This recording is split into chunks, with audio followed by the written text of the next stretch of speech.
Porque creemos que una ciudadanía exigente garantiza una política eficiente, Acción Ciudadana presenta el programa Hablando de Transparencia. Comenzamos. Les saluda Denise Iesa y Eduardo Escobar.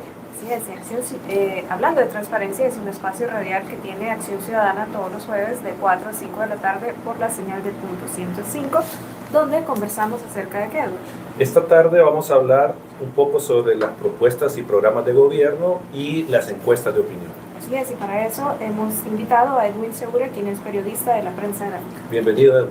Muchas gracias por invitarme, es un gusto estar acá con ustedes y compartir con su audiencia y felicitar a Acción Ciudadana por el trabajo cívico que hacen año con año. Gracias, Edwin. Gracias, Edwin.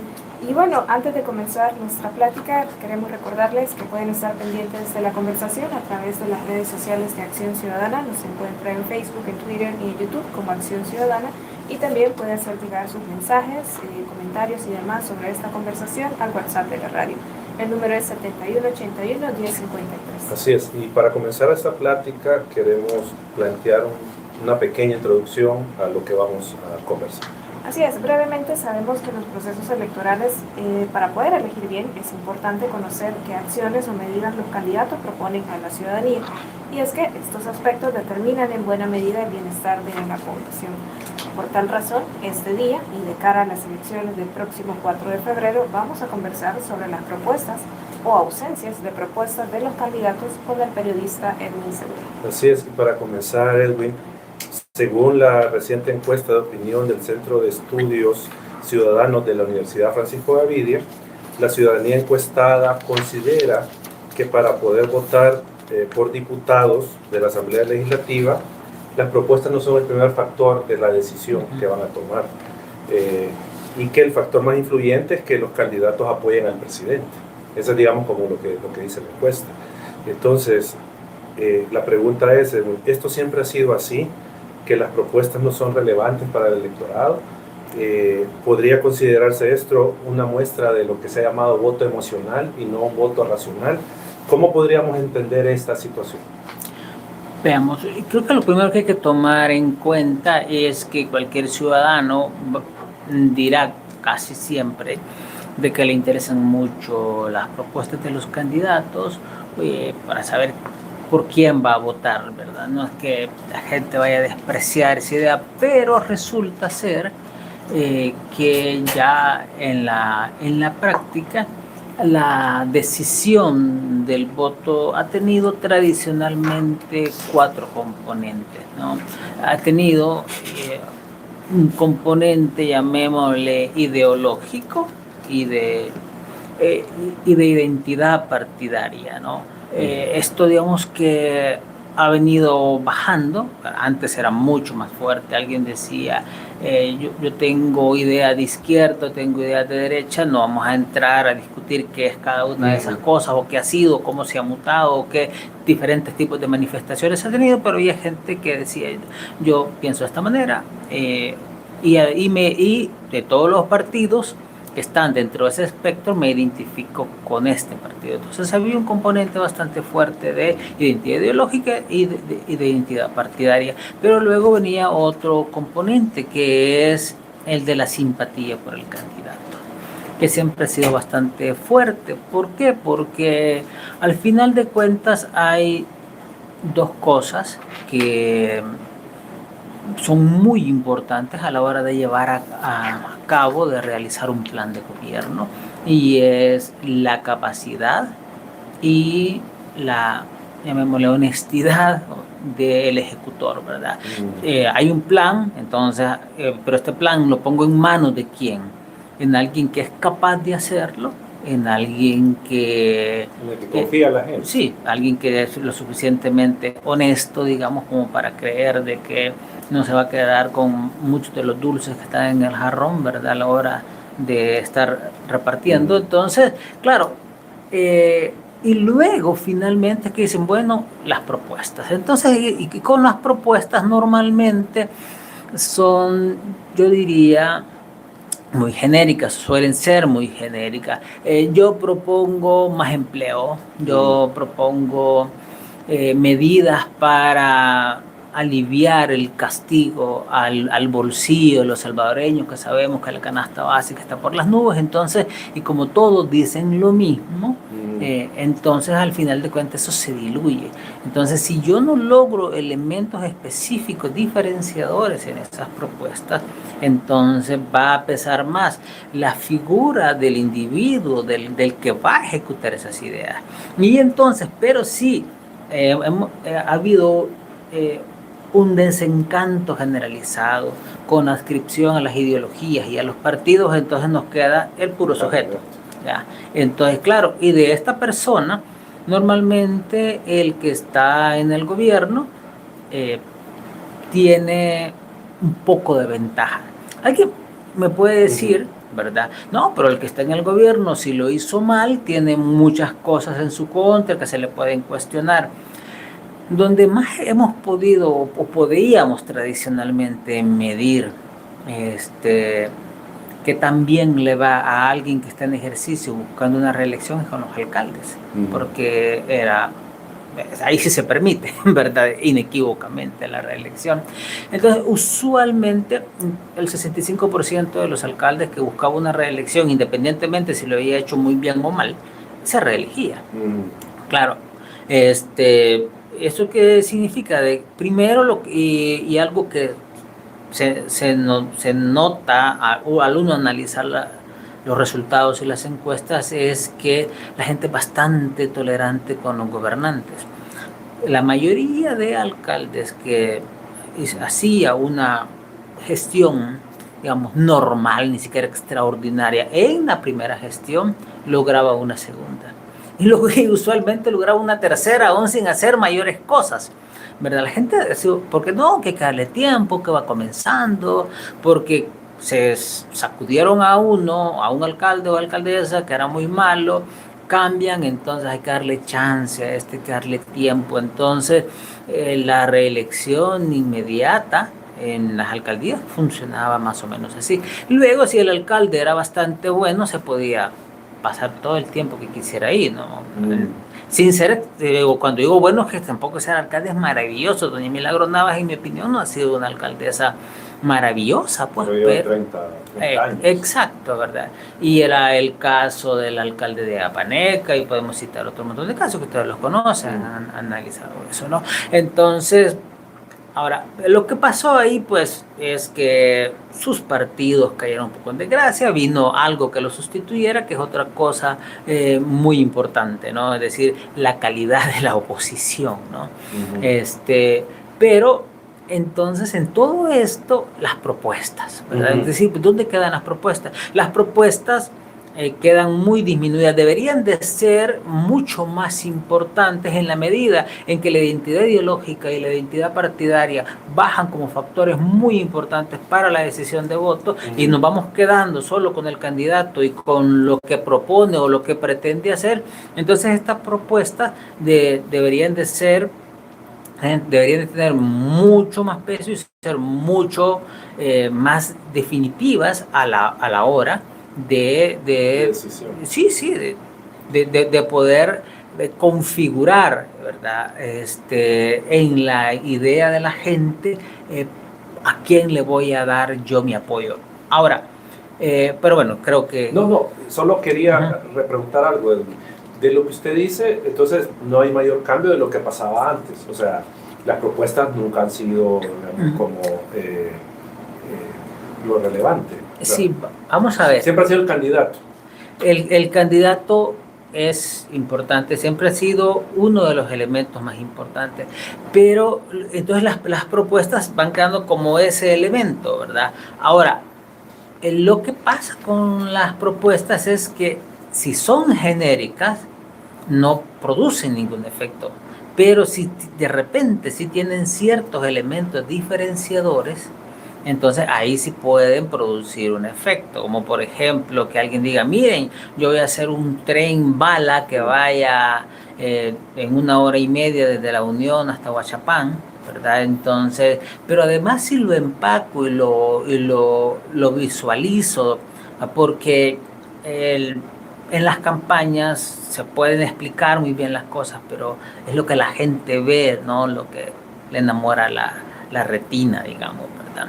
De hecho, en Latinoamérica el amor entra por los ojos, ¿verdad? En términos de la relación entre los electores y los políticos. Es lo que se puede ver, es lo que yo puedo captar ahí y voy construyendo estos elementos simbólicos en el discurso, ¿no? Entonces, en la elección del 2019 sí que fueron muy importantes,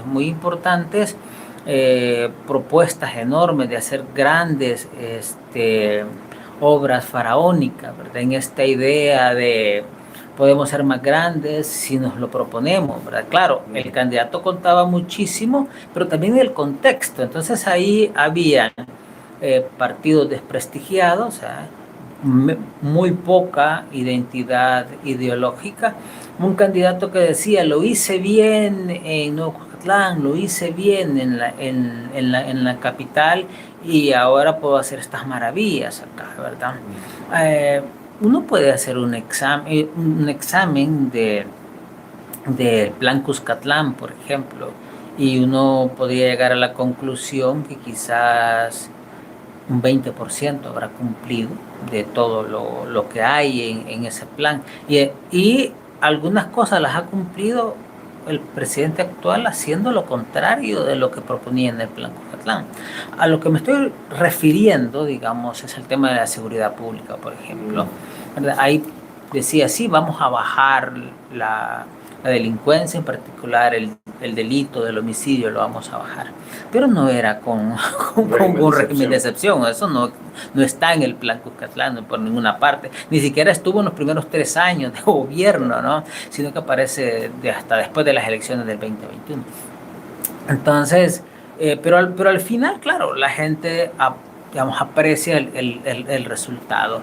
Ahora, de cara a este momento, lo que tenemos es, nuevamente, identidades ideológicas muy debilitadas, partidos muy debilitados, menos quizás el partido oficial, ¿verdad? Que es bastante heterogéneo, diría yo, a pesar de que normalmente se dicen ahí no se puede decir nada, no se puede pensar diferente.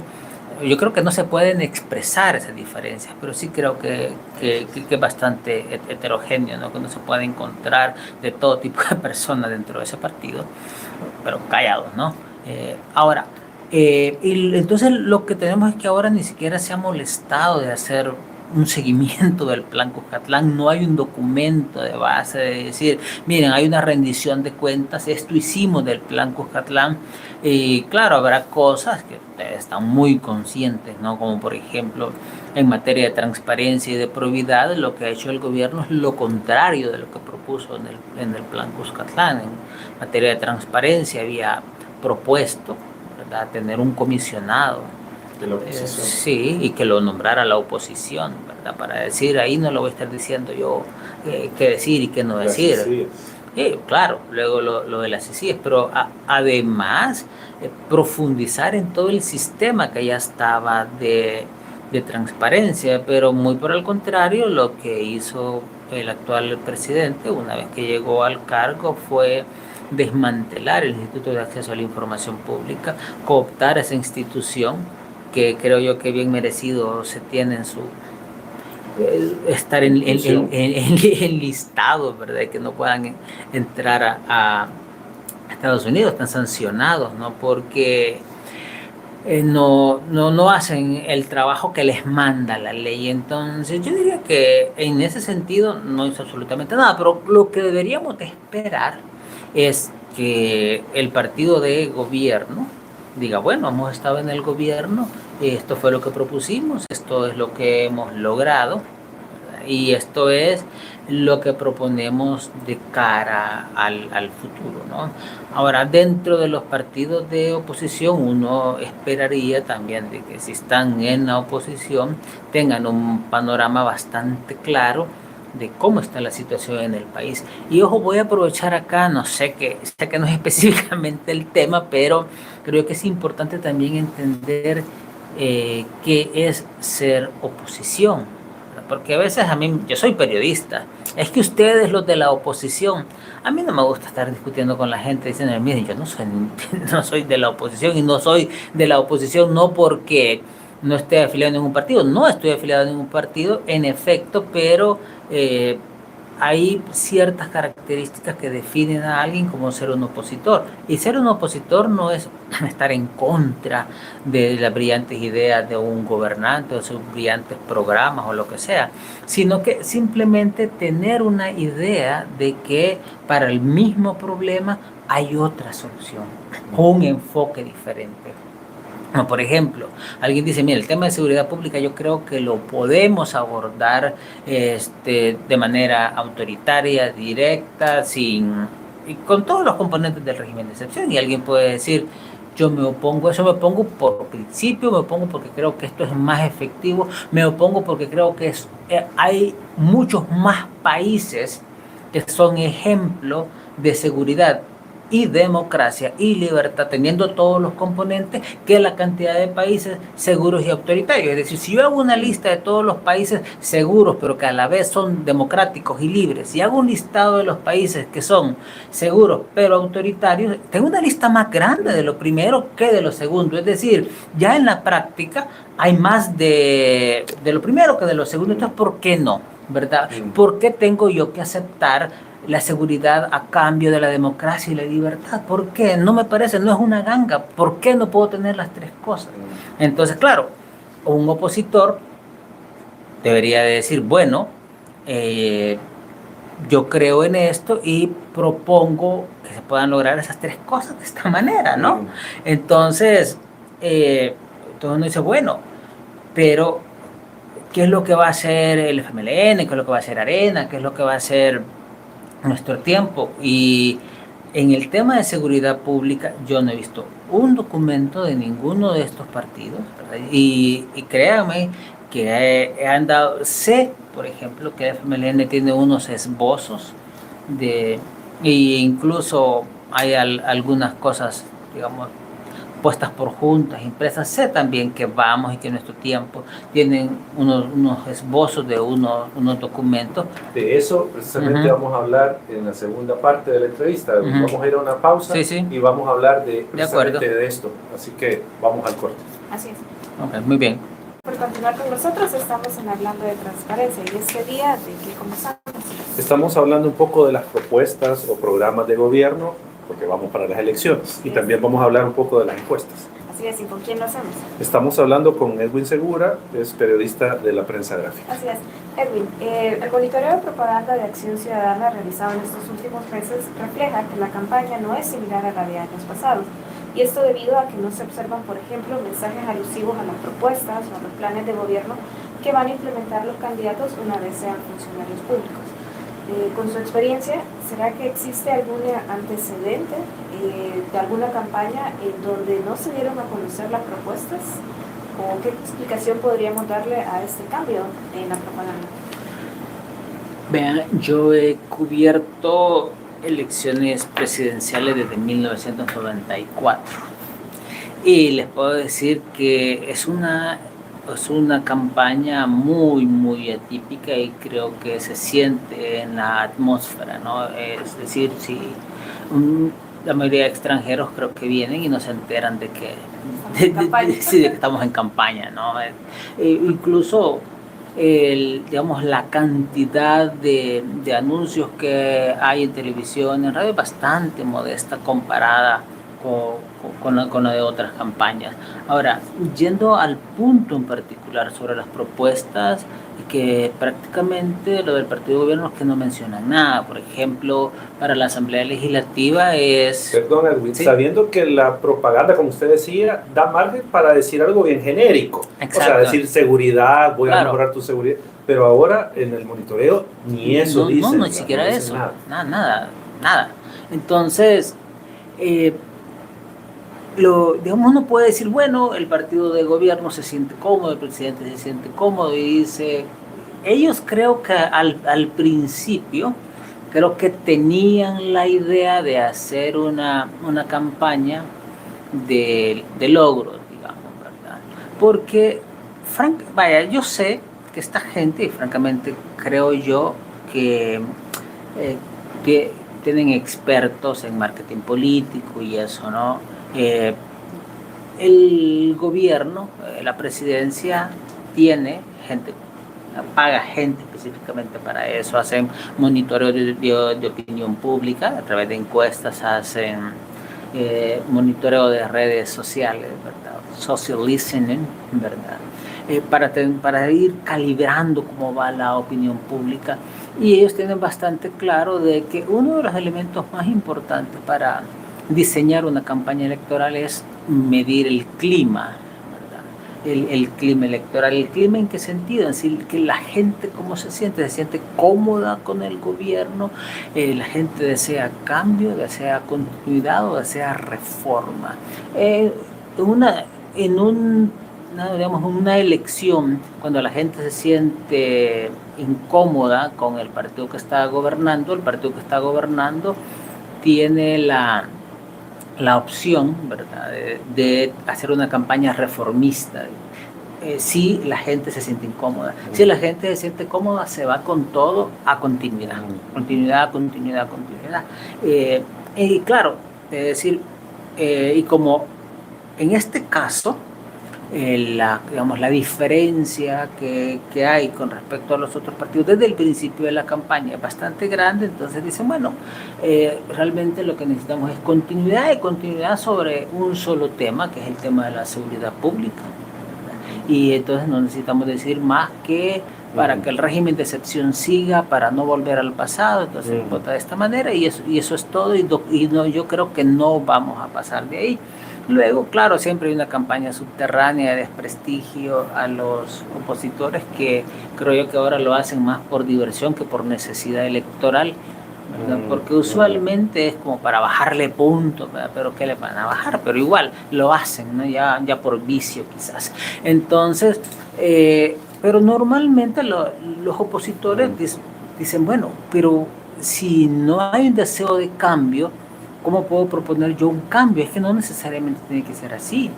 Es decir, se puede proponer una campaña que diga, sí, vamos a dar continuidad a esto, pero con reforma, ¿verdad? Es decir, podemos mantener un régimen de excepción, por ejemplo, pero cambiándole ciertos componentes para atender las quejas de las personas que han salido afectadas negativamente, por ejemplo.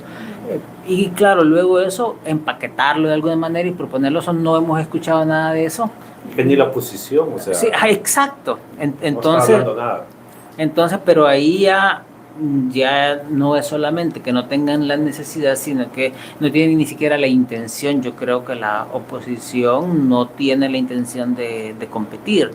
Yo tengo la plena convicción de que el caso del FMLN, ellos y Arena creo que aspiran a tener los magistrados del próximo Tribunal Supremo Electoral, si acaso se mantiene la reforma de la Constitución. Sí, exacto, porque lo pueden hacer. Sí. O sea, estamos a una resolución de distancia de que eso se reforme, ¿no? Porque sí se reforma, con 4 votos se reforma, ¿no?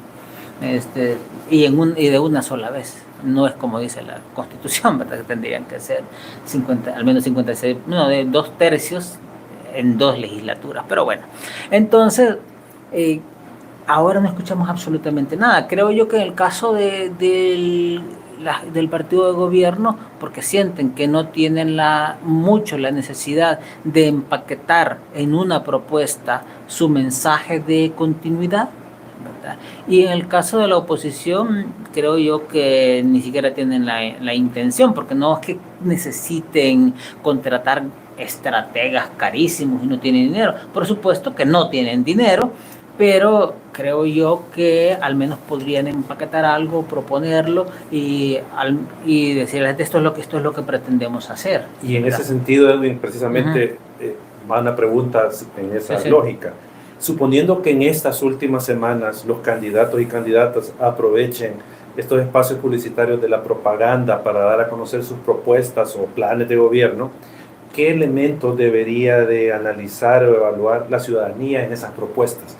Porque, o sea, puedo decir que voy a poner un satélite en órbita, claro, pero o sea, puede ser algo falso. Entonces, ¿qué Sí. tiene que ver la ciudadanía en las propuestas si al final escucháramos algo de eso? Sí, yo creo que la ciudadanía debería de ponerle muchísima atención a la relación que hay entre costo y beneficio de cada una de las propuestas. Yo creo que ningún ciudadano debería darse el lujo de dejarle a un político que le diga que va a hacer algo, que va a lograr algo, sin decirle, mire, pero eso cómo, eso cuánto va a costar y eso cuál es el fin valioso de esto, ¿no?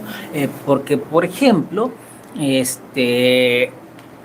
todas las encuestas indican que en este momento el principal problema de la gente es económico en general, pero yendo específicamente al costo de la vida y al desempleo. Entonces, en materia económica, como que hay ahí, digamos, una preocupación ciudadana. Entonces, que debería de ser algo que esté mucho en el ojo de los que están compitiendo por el voto de las personas. Pero, ¿qué es lo que sucede? De que cuando uno escucha incluso a los partidos de oposición, las pocas propuestas que hay son de más subsidios. Pero resulta ser de que tenemos un problema bien grave con los ingresos del Estado. Es decir, la relación que hay entre los ingresos y los gastos del Estado es deficitaria, sigue siendo deficitaria, pero además de eso se ha suspendido el pago de la deuda de pensiones. Entonces, sí hay... No es opción los subsidios en la situación económica del Estado. Y si lo es, pues que nos digan cómo lo van a hacer, ¿no? Porque ahí es donde los partidos políticos para eso existen, ¿no? Para analizar la realidad, para identificar las necesidades y para decir esto propongo, esto tiene un costo y esto tiene un beneficio, y al final la relación tiene que ser positiva o al menos tiene que ser conveniente para el elector, porque resulta ser que las propuestas nunca van a ser van a tener el mismo impacto en todo el mundo, y eso hay que entenderlo, ¿verdad? Porque de una propuesta, sobre todo las propuestas de índole económica, nunca hay que preguntarse si es buena o es mala la propuesta, hay que preguntarnos a quién beneficia y cómo beneficia, porque siempre va a ser así. Porque, por ejemplo, alguien dice, ¿qué tiene de malo que le den el salario mínimo? Bueno, no tiene absolutamente nada de malo, salvo que los empleadores van a decir, mire, pero yo apenas salgo con la planilla, ¿verdad? Y entonces, si elevan el salario mínimo, resulta ser de que no es solamente lo que le tengo que pagar más, pasivo, la verdad, sino que también tengo que aumentar las contribuciones a lo que pago al IJ y lo que pago a la AFP, ¿verdad? Vamos a hacer la otra pausa, Edwin. ¿De acuerdo? Perdón, vamos a hacer otra pausa. Así es, ya regresamos. Espacio radial que tiene Acción Ciudadana todos los jueves de 4 a 5 de la tarde. Y este día conversamos sobre qué, ¿no? Estamos hablando sobre propuestas y programas de gobierno, y también hablaremos en un momento sobre las encuestas. Así es.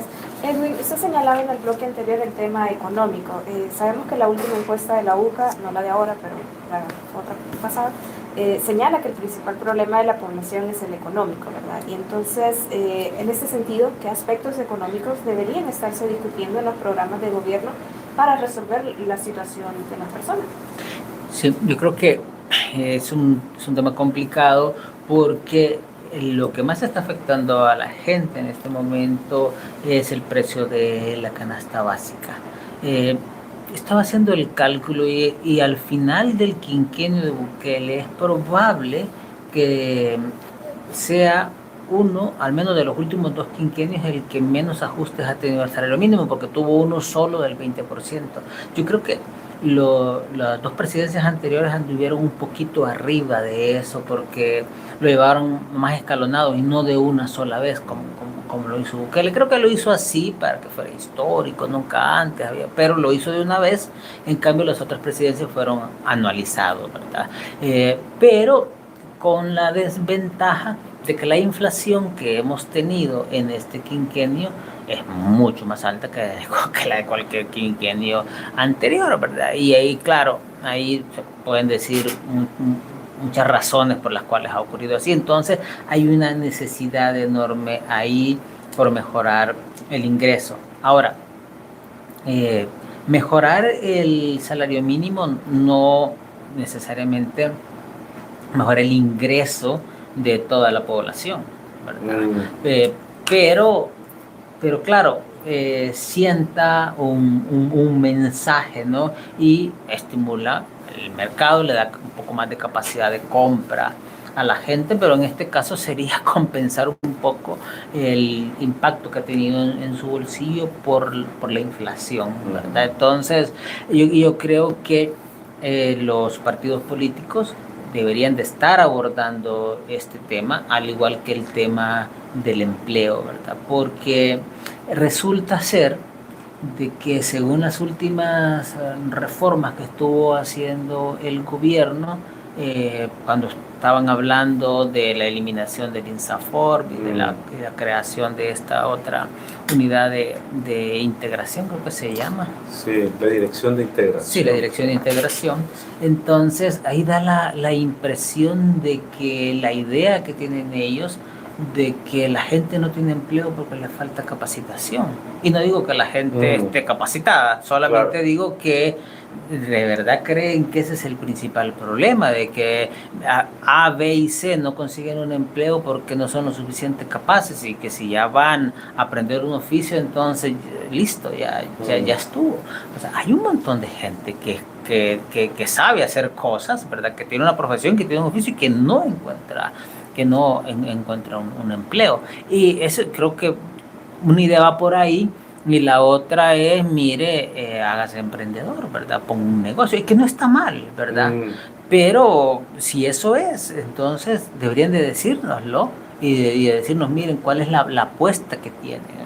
Vaya, porque al menos el actual presidente de Argentina lo que le dice es, mire, ya deje de andar buscando empleo, usted crea empleo y emplee a otro, porque él tiene una idea bastante clara, no vamos a decir que es correcta, la más adecuada, de cómo abordar ese tipo de cosas, ¿no? A través de estas ideas libertarias, ¿no? O como él dice, ¿verdad? Que no está para dirigir borregos, sino que para despertar leones, ¿verdad? Sí.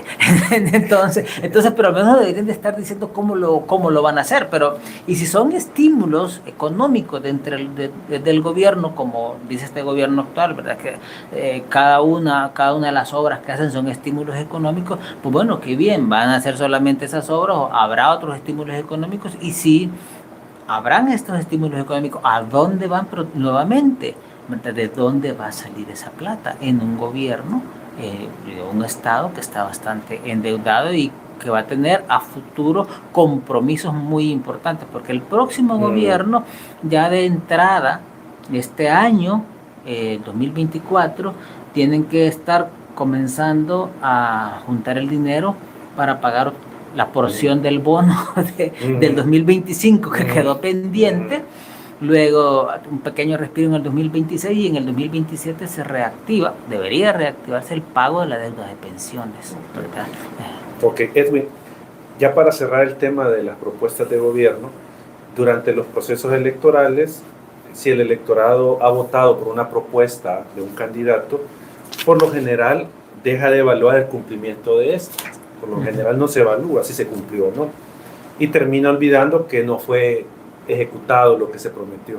En este sentido, ¿cómo podría, desde su perspectiva, la ciudadanía ejercer alguna contraloría y dar seguimiento a las propuestas que se han hecho durante la campaña? O sea, ¿será posible esto en El Salvador, que la ciudadanía sea después un escrutador de las propuestas de los gobernantes? Porque por lo general no hemos tenido eso.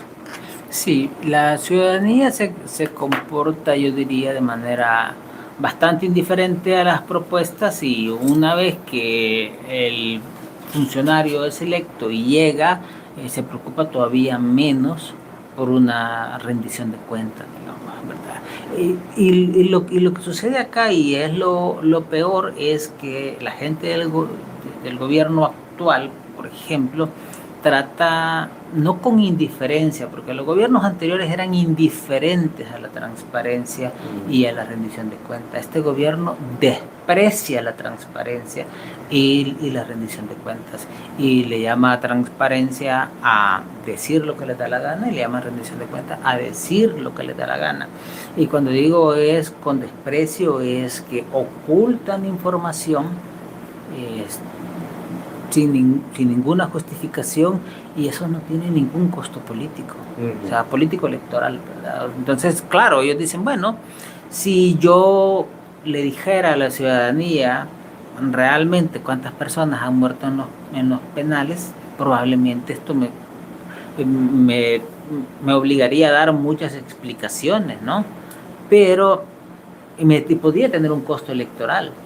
Pero si digo que no ha muerto nadie, con todo el cinismo del mundo, ¿verdad? Y niego el acceso a esa información, no pasa nada. Entonces, listo, no pasa nada. Entonces, creo que la ciudadanía debería como mínimo, preocuparse un poco más por la transparencia y por la rendición de cuentas. Si le pueden subir una escalera más y llevar eso a decir, mire, usted me prometió esto y quiero no solamente saber el resultado, sino que si ese resultado está a la altura de lo que me prometieron, ¿verdad? Porque si me dijeron a mí de que íbamos a tener un transporte moderno y súper rápido que cruzar el país, al menos quiero ver el nivel de avance que usted tiene, ¿no?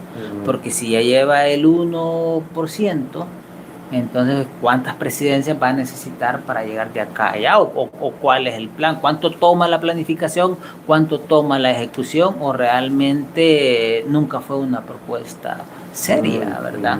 Entonces, pero vaya, digamos que la gente dice, no le interesa decir, bueno, si lo construye o no lo construye, no me importa, pero al menos decir, miren, yo creo de que la información relacionada con ese proyecto debe ser pública y la tenemos que conocer todos, ¿no?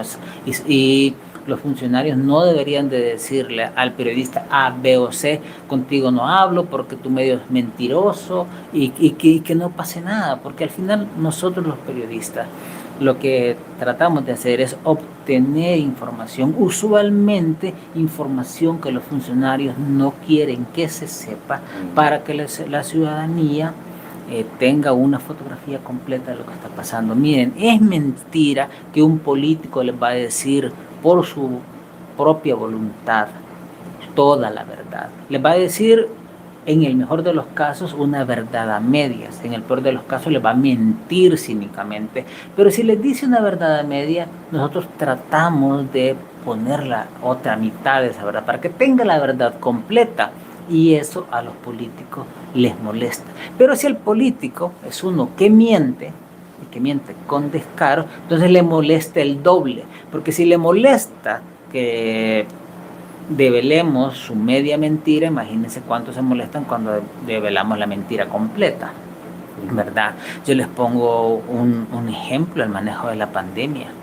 Yo les puedo decir a estas alturas de manera inequívoca de que no fueron 4.200 los muertos por la pandemia, tal y como lo ha reportado el gobierno oficialmente, sino que fueron más de 15.000 con datos del mismo Ministerio de Salud que están bajo reserva y al cual nosotros tuvimos acceso.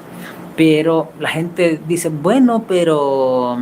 Aquí estamos. Sí. Es una mentira muy grave, muy grave. Vamos a ir a una breve pausa musical, pero ya regresamos. Un bloque de Hablando de Transparencia. Y este día estamos conversando con Edwin Segura, quien es periodista de la prensa gráfica, acerca de las propuestas y también de los programas de gobierno. Y ahora de las encuestas, en este último bloque. Vamos a hablar sobre las encuestas. De acuerdo. Sabemos que recientes encuestas de opinión demuestran que el Partido Nuevas Ideas concentraría el poder dentro de la Asamblea Legislativa, mientras que el presidente electo también sería del mismo partido. Para usted, Edwin, ¿qué implicaciones tiene esto para la democracia y también para el sistema de partidos? Vamos a ver, yo creo que lo que hemos visto en las últimas encuestas justamente es eso, ¿no? Que el presidente va a tener una victoria holgada, y yo creo que ahora su apuesta no es ganar en primera vuelta, sino ganar con la mayor cantidad de votos posible, de manera de instalar de manera incuestionable que tiene un apoyo del 90-95%, ¿no? Yo creo que es capaz de hacer cualquier cosa para llevar ese número hasta donde sea. Si lo puede llevar al 100, al 100, ¿no? Y de verdad creo que es capaz de hacer cualquier cosa porque no tiene límite. O sea, no se conforma con ganar con 55, uy, Dios mío, con 60, 70, quiere ganar todo, ¿no? Ahora, el partido gobierno Nuevas Ideas y sus candidatos para la Asamblea Legislativa y el secretario general del partido, Xavi Sabla, ha dicho que van por todo, ¿no? Que lo quieren todo, quieren con las 44 alcaldías, los 60 diputados, obviamente la presidencia, y el mensaje es que quieren ocupar todas las instituciones sin tener ahí alguien sentado a la par que pueda tener acceso a un mínimo de información de la que hay, porque al final de cuentas en la Asamblea Legislativa todavía fluye un poquito de información porque hay diputados de oposición, ¿verdad? Que algunos no se notan, pero hay, y se puede lograr alguna información, y creo yo que lo que quieren es tenerlo todo. Ahora, la democracia, parte, digamos, la democracia existe porque hay diferencias entre las personas, porque las sociedades suelen ser muy heterogéneas. Normalmente a los políticos les gusta hablar del pueblo.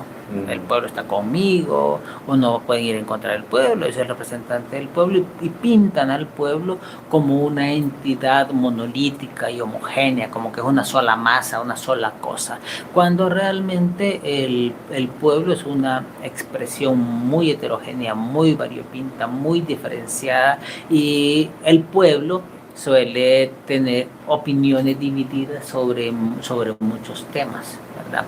Ahora, creo yo que lo que estamos viendo acá es que muchas personas que difieren con el partido de gobierno y que podrían sentirse un poco más cómodos con otras expresiones políticas, mejor se abstienen de expresarlas o de adherirse o incluso de dar su apoyo electoral por temor.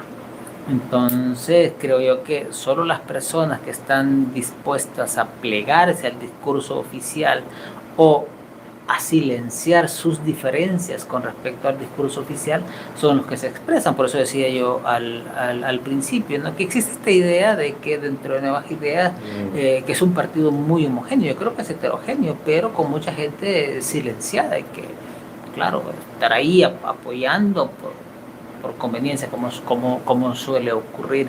Ahora, la democracia entonces está diseñada para que se expresen todas estas diferencias, pero cuando hay un ejercicio autoritario del poder y se intimida el disenso, cuando se intimida a quien opina diferente, entonces hay una autoexclusión de la participación. Entonces la sociedad seguirá siendo heterogénea, pero aunque hay instrumentos democráticos de participación, lo que veremos es gente declinando de esa participación. Yo voy a estar muy atento sobre el tema de la participación electoral. La participación electoral, por ejemplo, de salvadoreños en el exterior hasta ayer iba del 13%. A ese ritmo muy probablemente termine en un 35-36%. Le daría la cifra hasta ahora, pero el día de hoy no actualizaron el dato, no sé por qué, pero espero que lo hagan más tarde. Pero hasta ayer iba al 13%. Ahora va a terminar en 36%. Con las facilidades para votar que hay, yo diría que debería expresarse más, ¿no? Entonces, luego habrá que ver cuánta gente vota en el país, ¿verdad? Entonces, y una de las primeras consecuencias es que toda esa diferenciación que hay en la sociedad no se expresa de manera directa, hablando en el día a día, pero luego no se expresa en las urnas, no se expresa en el voto. Primero porque a veces no se sienten identificados con ningún partido o por no llevarle la contraria al partido de gobierno si tiene un ejercicio muy autoritario del poder. Pues entonces creo yo que eso mina la democracia porque la gente debería sentirse libre de participar. Y sobre eso, Edwin, y siguiendo siempre sobre el tema de las encuestas, ya para concluir la entrevista, de nuevo se revive aquel argumento de que las encuestas solo representan la imagen del momento y que no necesariamente reflejan la realidad con exactitud, pues lo que va a pasar. Y dada su amplia experiencia en el tema de encuestas, ¿qué nos podría decir sobre ese argumento? ¿Es cierto esto o en realidad habría que matizarlo? O sea, porque hay gente que dice, no, es que la encuesta, eso no se va a reflejar el día de la elección. Y hay otros que dicen, no, eso es lo que va a pasar. Sí.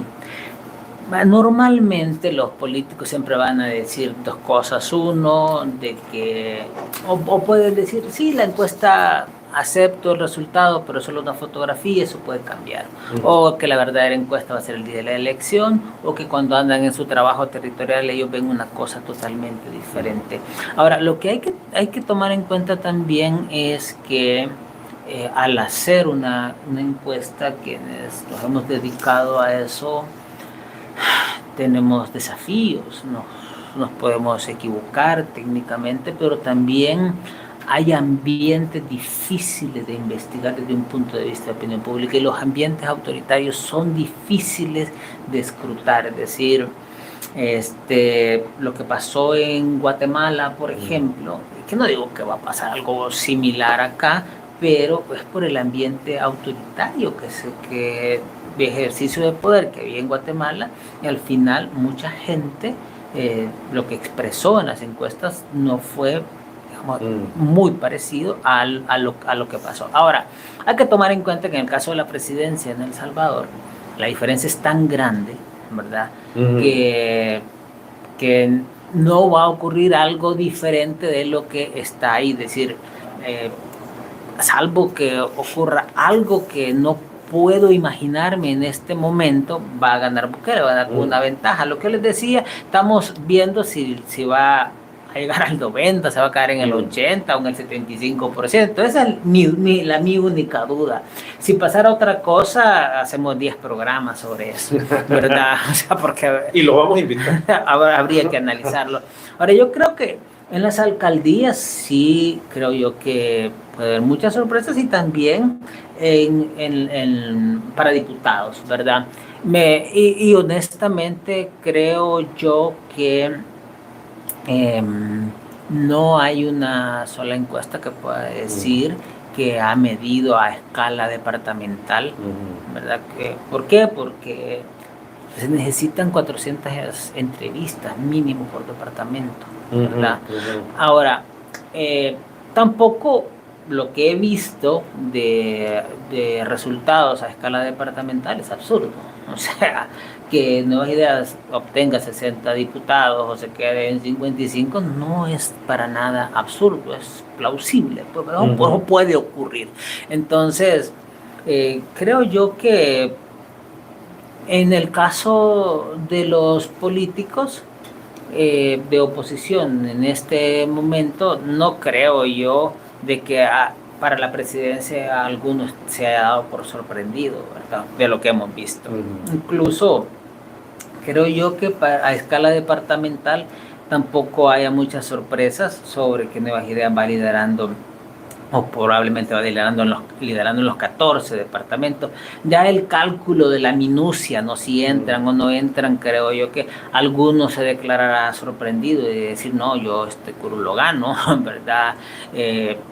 Los diputados del interior del país que son de la oposición o del frente, que son de Sulután, otros de San Miguel, tal vez puedan tener algún nivel de sorpresa verosímil, ¿verdad? Pero el resto no. O sea, pues no, yo francamente creo que simplemente impostan una respuesta para no quedar peor de lo que ya están. Okay. Así es. Bueno, muchísimas gracias, Edwin, por habernos acompañado esta tarde y sabemos que sus valoraciones han sido tomadas por quienes nos escuchan. Bueno, a ustedes muchísimas gracias y de verdad si pasa algo extraño me invitan. Sí, gracias Edwin. Gracias. Bueno, a la orden. Y muchas gracias por habernos escuchado. Recuerde que el próximo jueves tiene una cita con Hablando de Transparencia. Hasta pronto. Acción Ciudadana agradece su sintonía al programa Hablando de Transparencia. Le invitamos a seguirnos en nuestras redes sociales para conocer un poco más del trabajo que realizamos.